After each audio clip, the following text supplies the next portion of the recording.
అనేటువంటి వ్యక్తి సమాజానికి ప్రమాదకారి, లేకపోతే గనక అమ్మాయిల పిచ్చోడు ఇట్లాంటివి రాసుకొచ్చారు కదా. రాస్తాము, మాట్లాడటము, నీ మైండ్ని ఎలా ప్రభావితం చేయాలో వాళ్ళకి తెలుసు.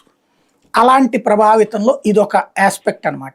ఇప్పుడు జగన్ని రాక్షసుడిగా ఆల్రెడీ చూపెడతా ఉన్నారు. వైఎస్ కుటుంబాన్ని లేదా అసలు యాంటీ తెలుగుదేశం లేదంటే తెలుగుదేశాన్ని విమర్శించే వాళ్ళందరూ లోక విరోధులు, దేశ విరోధులు, లేకపోతే సమాజానికి పనికిరాని వాళ్ళు, అవినీతి పరులు, అక్రమార్కులు.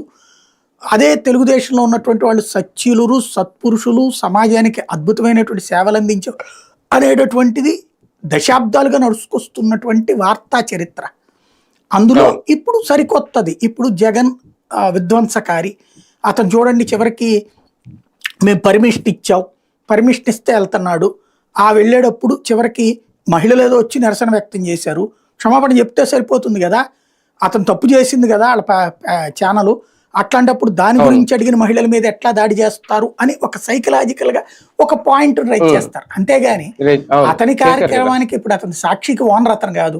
కొన్ని వాళ్ళ భార్య అయితే నువ్వు చట్ట ప్రకారం చర్య తీసుకుంటావు. కానీ ఇప్పుడు తెలుగుదేశం ఉన్నప్పుడు తప్పు చేస్తే గనక, తెలుగుదేశం కార్యకర్త ఏదైనా తప్పు చేస్తే తెలుగుదేశం అధినేత క్షమాపణ చెప్పంటే ఎట్లుంటుంది. అప్పట్లో గనక కత్తి మహేష్ వీళ్ళు గనక ఏది పవన్ కళ్యాణ్ కార్యకర్తలు ఎవరో తను విమర్శించారని పవన్ కళ్యాణ్ క్షమాపణ చెప్పంటే ఏమన్నాం మనం? తప్పన్నాం కదా. అది ఇది కూడా అంతే కదా.